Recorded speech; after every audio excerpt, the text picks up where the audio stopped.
नदी के किनारे पर एक झोपड़ी में प्रनीत का पूरा परिवार रहता था। वो लोग काफी गरीब थे और नदी में मिलने वाली मछली से ही उनका गुजारा चलता था। आज भी सुबह सुबह ही प्रनीत मछली पकड़ने निकल जाता है। इतनी देर से मछली पकड़ने बैठा हूँ और अब तक केवल 2 ही मछली मिली है। पता नहीं आज घर में खाने का क्या होगा। थोड़ी देर में ही प्रनीत को 2 और मछली मिलती हैं और वो खुश हो जाता है। चलो इसे लेकर चलता हूँ। 5 मछलियां हो गई हैं। इसे बेचकर कुछ पैसे तो आ जाएंगे। प्रनीत बाजार में मछली बेचने जाता है और देर तक वहीं बैठा रह जाता है, लेकिन एक भी मछली नहीं बिकती। वहीं देर होने की वजह से प्रनीत का पूरा परिवार उसका इंतजार करने लगता है। मम्मी पापा कब आएंगे? भूख लगी है। हाँ मम्मी, मुझे भी बहुत भूख लगी है। बेटा चिंता मत करो, पापा आते ही होंगे। तभी प्रनीत वहाँ आता है। छोटे से थैले में 2 मछली लिए। दोनों ही मछली बदबू दे रही थी। ये क्या प्रणीत, तुम मछली लेकर आया है और ये बदबू मार रही है। माँ, मैं बाजार में मछली बेचने गया था, लेकिन 3 ही मछली बिकी। कोई मुझसे मछली लेता ही नहीं, सब खराब हो जाती हैं। घर वाले बहुत परेशान थे। उस दिन घर में सन्नाटा था। बदबू मारती मछलियों को देखकर सबके चेहरे उतर गए थे, लेकिन मिनल ने बिना कोई शिकायत किए चुपचाप काम संभाल लिया। उनसे पहले मछलियों को कई बार नदी के साफ पानी से धोया, फिर नमक और राख से रगड़कर बदबू निकालने की कोशिश की। उसके हाथ ठंडे पानी से कांप रहे थे, पर चेहरे पर शिकत नहीं थी। मिट्टी के चूल्हे पर उसने चावल चढ़ाए, फिर मछलियों को काटकर हल्दी, नमक और थोड़े से मसालों में डालकर मछली भात बनाने लगी। झोपड़ी में धीरे धीरे खाने की खुशबू फैलने लगी। बच्चों की आंखों में उम्मीद चमक उठी। लो सब बैठ जाओ, आज बस इतना ही है, लेकिन पेट तो भर जाएगा। सब लोग पतल में थोड़ा थोड़ा खाना लेते हैं। कोई ज्यादा नहीं उठाता। सबको पता है कि कल का क्या होगा, कोई नहीं जानता। बहू, तूने अच्छा बना दिया। भगवान तुझे खुश रखे। हाँ बिटिया, अगर तू ना होती तो ये घर कब का बिखर गया होता।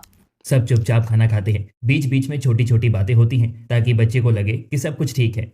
भाभी कल मैं भी आपके साथ मछली साफ करूंगी। हाँ ठीक है। खाना खत्म होता है। बच्चे सो जाते हैं। रात में नदी की आवाज और ठंडी हवा झोंपड़ी में सिसकियों की तरह भर जाती है। दिन बीतते जाते हैं। गरीबी हर दिन और गहरी हो जाती है। रोज सुबह प्रनीत मछली पकड़ने जाता है। कभी 2 मिलती हैं, कभी 4 तो कभी 1 भी नहीं। बाजार में भी हालात वही रहते हैं। लोग कहते हैं मछली ताजी नहीं है, बदबू आ रही है, आज नहीं लेंगे। भगवान भी शायद हमसे नाराज हैं। मिनल कुछ नहीं कहती। वो बस हिसाब लगाती है। आज क्या बचेगा, बच्चे को क्या खिलाया जाए, कल स्कूल की फीस कैसे भरेगी। एक दिन दोपहर को पड़ोस में इकट्ठा होती हैं। सुजाता, सुषमा, कांति, नीता और रागिनी नदी किनारे खड़ी बातें कर रही होती हैं। सुगंधा चुपचाप पास से गुजरती है। और सुगंधा, तुम लोग अब भी यहाँ झोपड़ी में ही रहते हो? हाँ बहन, यही हमारी किस्मत है। किस्मत या नसीब। तुम्हारा बेटा कमा ही कितना लेता है, ना अच्छी जिंदगी दे सकता है ना सुकून। हमारे पतियों को देखो, यही काम करते हैं लेकिन लाखों कमाते हैं, और तुम लोग रोज वही बदबूदार मछली। सुगंधा का सिर झुक जाता है। आंखों में आंसू भर जाते हैं, लेकिन वो कुछ नहीं बोलती। भगवान, मेरी चुप्पी ही मेरी ताकत है। पड़ोसने हंसती हुई चली जाती हैं। सुगंधा वहीं खड़ी रह जाती है, जैसे जमीन में गड़ गई हो। गरीबी के दृश्य और साफ हो जाते हैं। झोंपड़ी की छत टूटी है। बरसात में फर्श गीली रहती है। कपड़े ठीक से सूख नहीं पाते। बच्चों के जूते फट चुके हैं। कब बदलेगी ये जिंदगी? एक सुबह बच्चे स्कूल जाने के लिए तैयार होते हैं। मिनल उनके टिफिन में बची हुई बासी मछली और सूखे चावल रख देती है। मम्मी आज फिर वही? बेटा यही है, कल कुछ और बना दूंगी। कोई बात नहीं मम्मी। बच्चे स्कूल पहुंचते हैं। क्लास में जैसे ही टिफिन खुलता है, पूरी क्लास में मछली की बदबू फैल जाती है। अरे ये क्या है? ये तो मछली आया है। रोज मछली। बाकी बच्चे अपनी टिफिन खोलते हैं। पिज्जा, पास्ता, नूडल्स, पराठे। सोनू और पिंकी का सिर शर्म से झुक जाता है। भैया सब हंस रहे हैं। चुप रहे, बस थोड़ी देर है। कुछ बच्चे उनको चिढ़ाते हैं, मछली वाला कहकर। तभी टिफिन खत्म होती है। टीचर क्लास में आती है। सब चुप हो जाओ। टीचर सोनू और पिंकी को बुलाती है। तुम्हारी स्कूल फीस अभी तक जमा नहीं हुई है, कल तक जमा करनी होगी वरना नाम काट दिया जाएगा। मैडम, मैं मम्मी को बता दूंगा। मैडम हमें स्कूल से मत निकालना। टीचर थोड़ी देर उन्हें देखती है, फिर गहरी सांस लेती है। ठीक है, कल तक देखती हूँ, अब जाओ। बच्चे सिर झुकाकर बाहर निकल जाते हैं। शाम को घर में फिर वही चिंता। सोनू और पिंकी चुपचाप बैठे रहते हैं। क्या हुआ, आज कुछ खाया नहीं? मम्मी, सब हमें चिढ़ाते हैं, मछली वाला कहकर। हाँ। और मैडम ने फीस के लिए बोला है। मिनल का दिल बैठ जाता है और वो कुछ पल खामोश हो जाती है। बेटा तुम दोनों रो मत, माँ है ना। वो अंदर जाती है। कोने में बैठकर चुपचाप रो लेती है ताकि कोई देख ना ले। रात में प्रणीत थका हुआ लौटता है।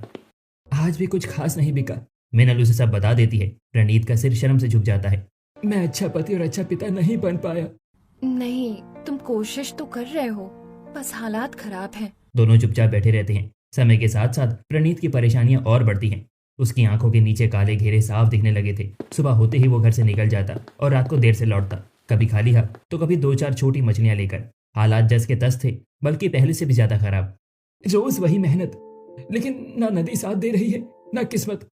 मिनल कुछ नहीं कहती, बस उसके गीले कपड़े उतार कर सुखा देती, पैर दबा देती और बच्चों को चुपचाप सुला देती। वो जानती थी कि शब्द अब जख्म बन सकते हैं। एक दिन जब आसमान में हल्की सी रोशनी भी नहीं थी, प्रणीत चुपचाप उठ गया। उसको किसी ने नहीं जगाया। उसके मन में एक अजीब सी बेचैनी थी। आज नदी के बीचों बीच जाऊंगा, आज कुछ अलग करूंगा। अब किनारे बैठकर कुछ नहीं मिलेगा। उसने अपनी छोटी नाव निकाली और धीरे धीरे नदी के अंदर बढ़ता चला गया। ठंडी हवा उसके चेहरे से टकरा रही थी, लेकिन उसके कदम नहीं रुके। जैसे जैसे वो आगे बढ़ता गया, पानी की धार बदलने लगी। नदी चौड़ी होती चली गई, किनारे धुंधले पड़ने लगे। ये नदी इतनी चौड़ी तो नहीं थी। लेकिन वो आगे बढ़ता रहा। मछली पकड़ने की धुन में उसे एहसास ही नहीं हुआ कि कब नदी का मीठा पानी खारे पानी में बदल गया। कुछ घंटों बाद चारों तरफ सिर्फ पानी ही पानी था। न किनारा दिख रहा था, न जाना पहचाना रास्ता। अरे ये तो समंदर है। उसकी सांस तेज हो गई। नाव लहरों के साथ हिलने लगी। डर के मारे उसका शरीर कांपने लगा। हे भगवान, मैं यहाँ कैसे आ गया? तभी दूर से उसे कुछ अजीब सा दिखा। पानी के बीच एक छोटी सी जमीन का टुकड़ा, चारों तरफ समंदर और बीच में हरियाली। उसने पूरी ताकत लगाकर नाव को उस दिशा में बढ़ाया। जैसे जैसे वो पास पहुंचा, उसकी आंखें फटी की फटी रह गईं। वो एक छोटा सा द्वीप था, चारों तरफ नीला समंदर और बीच में जमीन जिस पर हरियाली बिछी हुई थी। ये जगह। द्वीप के बीचों बीच एक बढ़िया सा पक्का घर बना हुआ था। आसपास सब्जियां और फलों की खेती थी। गोभी इतनी बड़ी कि एक गोभी में पूरा परिवार खा ले। संतरे पेड़ों से लदे हुए, मोटे ताजे चमकदार फूलों की खुशबू हवा में घुली हुई थी। मिट्टी गीली और उपजाऊ लग रही थी। ऐसी जगह और कहीं नहीं। वो नाव बांधकर धीरे धीरे जमीन पर उतरा। उसके पैर जैसे जमीन को छूते ही थम गए। उसे लगा कि जैसे किसी सपने में आ गया हो। वो घर के पास पहुंचा। दरवाजा बंद नहीं था। अंदर साफ सुथरा आंगन, लकड़ी का फर्नीचर और दीवारों पर पुरानी तस्वीरें। मेज पर एक कागज रखा हुआ था। प्रणीत ने उसे उठाया। कागज का टुकड़ा पुराना था, लेकिन अक्षर साफ थे।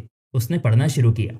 मैं ये घर छोड़कर जा रहा हूँ। जिसे भी ये चिट्ठी मिले, तुम्हें तब तक यहाँ रहना है जब तक मैं ना आ जाऊं। अगर मैं वापस ना आया तो ये घर तुम्हारा है। इस जमीन और घर की देखभाल करना। प्रकृति ने तुम्हें यहाँ बुलाया है। प्रणीत का दिल जोर जोर से धड़कने लगा। ये क्या है?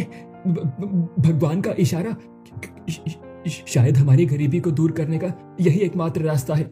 वो देर तक वहीं बैठा रहा। समंदर की लहरें दूर दूर तक फैल रही थी, लेकिन उस द्वीप पर अजीब सी शांति थी। उसे मिनल, बच्चे, माँ बाप सब याद आ गए।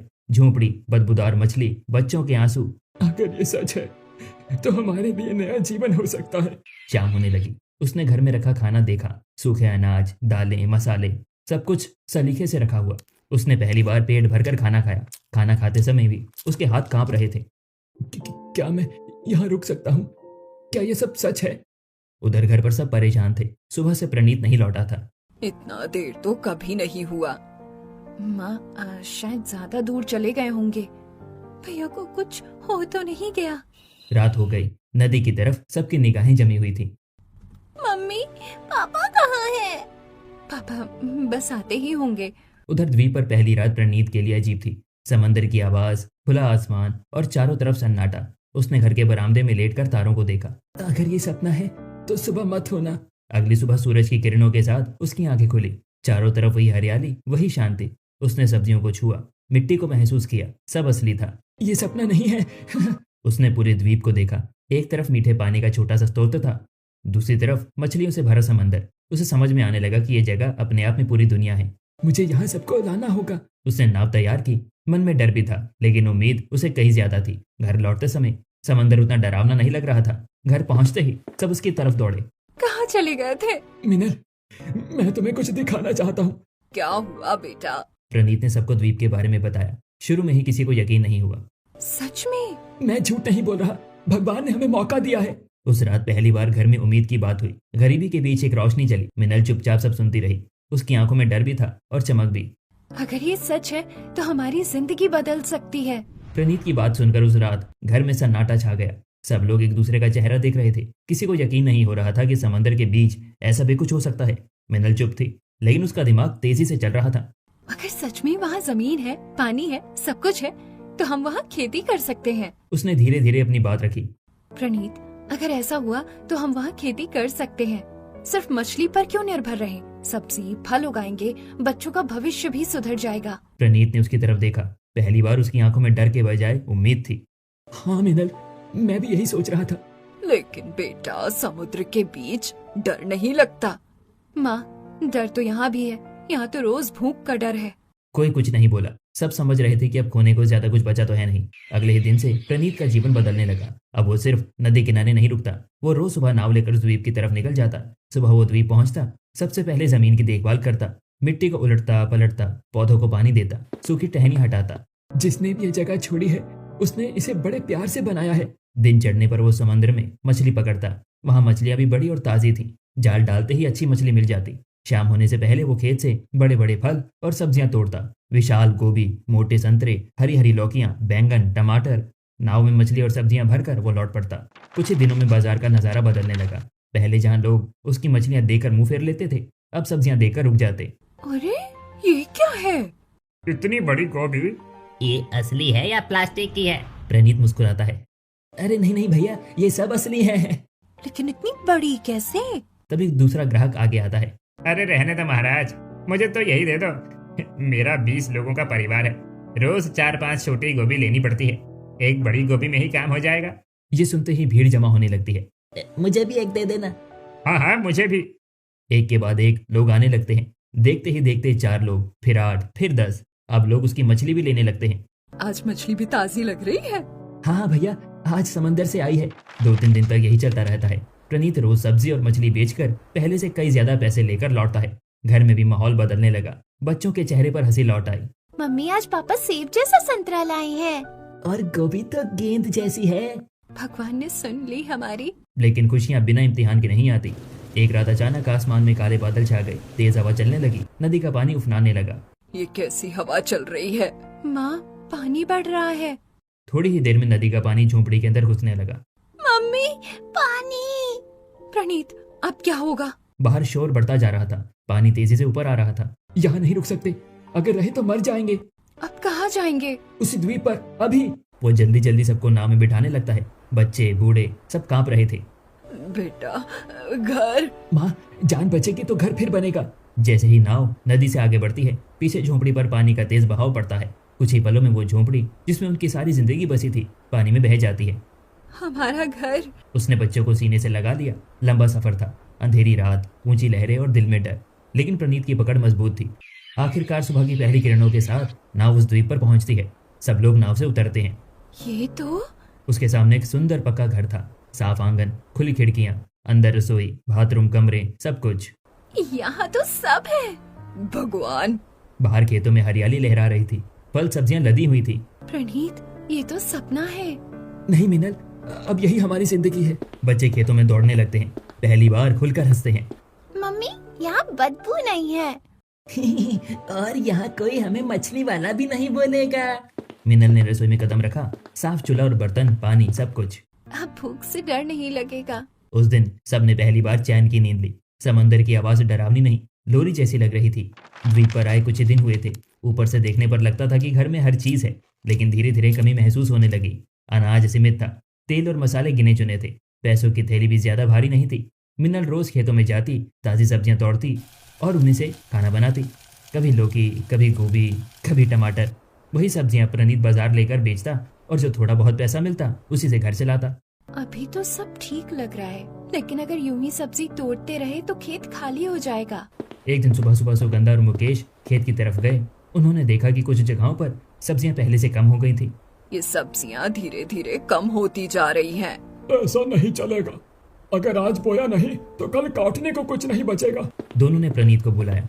बेटा, यहाँ बहुत सारी जमीन खाली पड़ी है, क्यों ना बीज लेकर आए और ढंग से खेती करें। हाँ, तभी ये जगह हरी भरी रहेगी।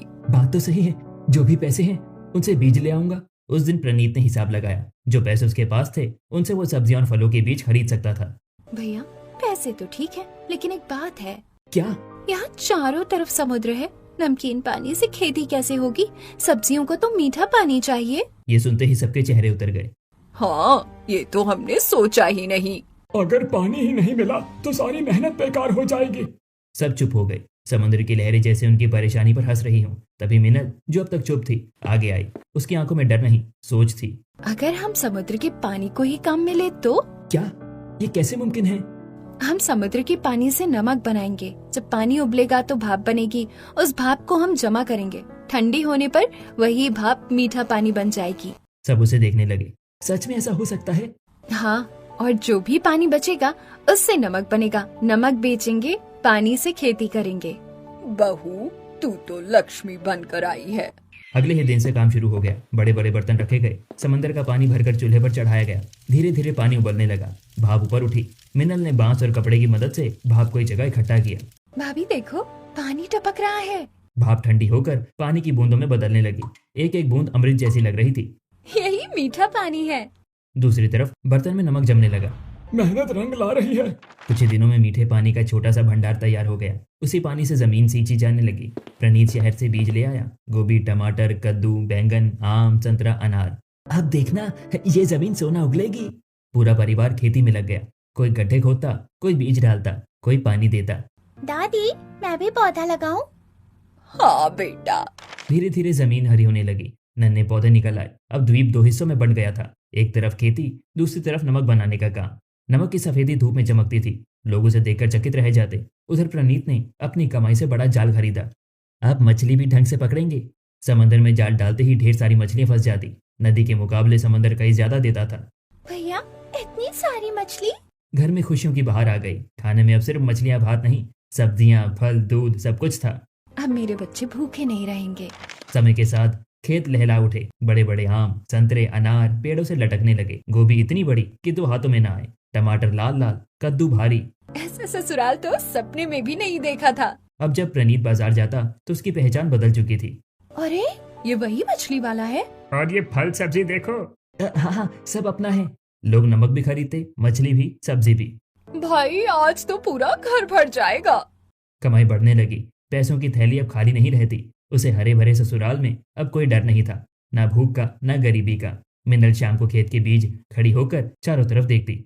जो सोचा भी नहीं था वो मिल गया। समुद्र के बीच बसा वो ससुराल अब सिर्फ रहने की जगह नहीं था। वो मेहनत, समझदारी और हिम्मत की मिसाल बन चुका था। जहाँ एक तरफ लहरें थी, वहीं दूसरी तरफ खुशियों की फसल।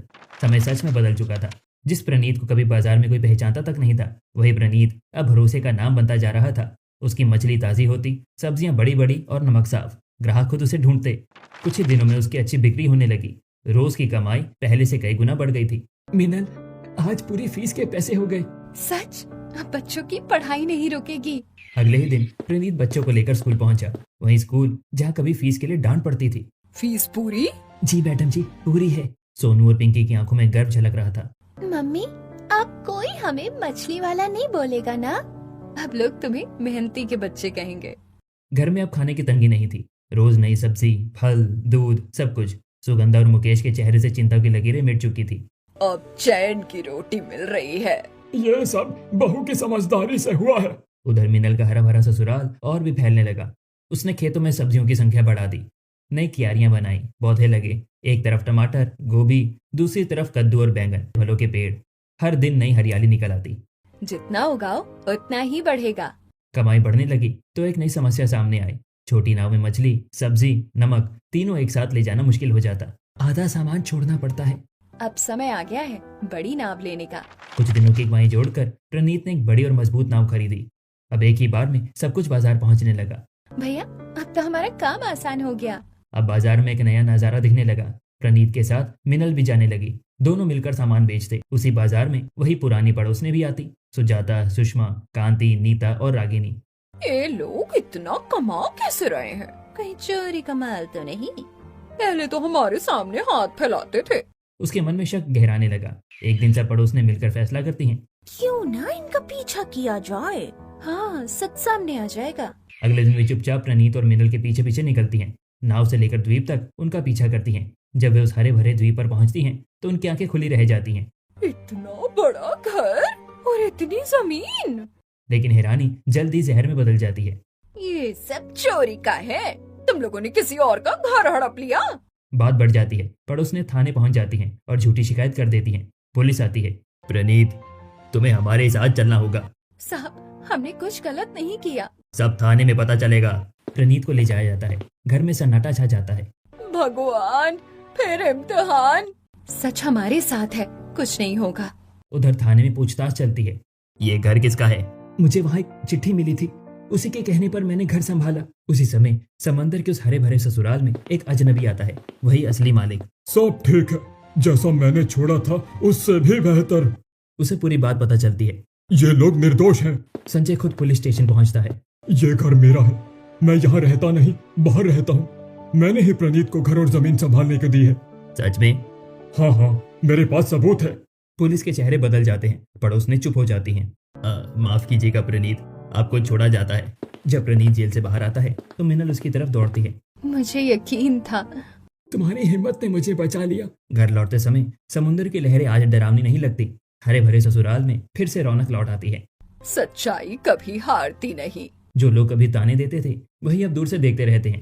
पुलिस स्टेशन से बाहर निकलते ही माहौल बदल चुका था। झूठे आरोपों की धूल साफ हो चुकी थी और सच्चाई सबके सामने थी। संजय ने प्रणीत और मिनल की तरफ देखा। उसकी आंखों में संतोष था। आप दोनों का धन्यवाद। जिस तरह आपने उस घर और जमीन की देखभाल की, मैं कभी नहीं कर पाता। मिनल ने हाथ जोड़ दिए। ये सब आपकी वजह से हुआ।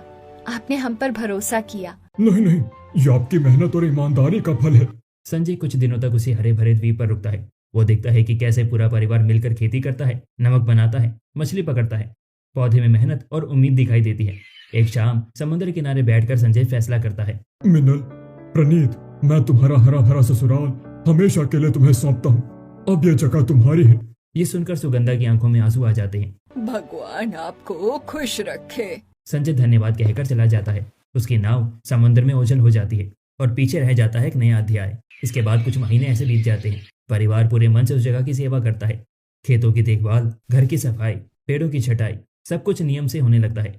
कमाई अब स्थिर हो चुकी थी। हर हफ्ते बाजार से अच्छा पैसा आने लगा था। अब समय आ गया है कुछ स्थायी करने का। कुछ ही समय बाद प्रणीत पास के शहर में एक जमीन खरीदता है। वही जमीन जहाँ से स्कूल, बाजार और सुविधाएं नजदीक थी। वहाँ एक बड़ा 2 मंजिला घर बनवाता है। पक्की दीवारें, खुला आंगन, ऊपर धूप आने वाली छत। उस घर में सुगंधा, मुकेश और बच्चे रहने लगते हैं। दादी, मेरा कमरा ऊपर है। अब हमारे पास अपना घर है। मिनल और प्रणीत का जीवन अब 2 हिस्सों में बन चुका था। दिन का ज्यादातर समय वो इसी द्वीप पर बिताते। खेती, मछली, नमक और बाजार। शाम होते ही वे अपने घर लौटते। थकान होती लेकिन मन संतुष्ट रहता, मेहनत अब बोझ नहीं लगती। क्योंकि इसका फल मीठा है। धीरे धीरे उनका हरा भरा ससुराल और भी समृद्ध हो गया। आम, संतरे, अनार के पेड़ बड़े हो चुके थे। गोभी, टमाटर, कद्दू की पैदावार पहले से दुगनी हो गई थी। बाजार में अब लोग उनका इंतजार करते। आज देर हो गई, आपका इंतजार था। अब कोई शक नहीं रहता, कोई ताना नहीं देता। वही पड़ोसने जो कभी आरोप लगाती थी अब दूर से देखती रह जाती हैं। मेहनत का फल देखो, हमने गलत सोचा था। लेकिन अब किसी की बात का कोई असर नहीं पड़ता। बच्चों की पढ़ाई अच्छी चलने लगी। स्कूल में उनका नाम सम्मान से लिया जाने लगा। सोनू, तुम बहुत आगे जाओगे। मिनल ये सब देखकर मन ही मन ईश्वर को धन्यवाद देती। एक शाम पूरा परिवार नए घर के आंगन में बैठा होता है। बेटा, तूने हमें बुढ़ापे में सुकून दे दिया। बहू, तू सिर्फ बहू नहीं, इस घर की लक्ष्मी है। माँ, ये सब आप सबके साथ से हुआ है। समंदर दूर था लेकिन उसकी लहरों की आवाज आज भी याद दिलाती है कि कैसे एक दिन किस्मत ने करवट ली। गरीबी, ताने, डर सब पीछे छूट चुके थे। अब सामने थी मेहनत से कमाई हुई इज्जत, सुकून और खुशहाल जिंदगी। इसके बाद अब पूरा परिवार खुशी से रहने लगा।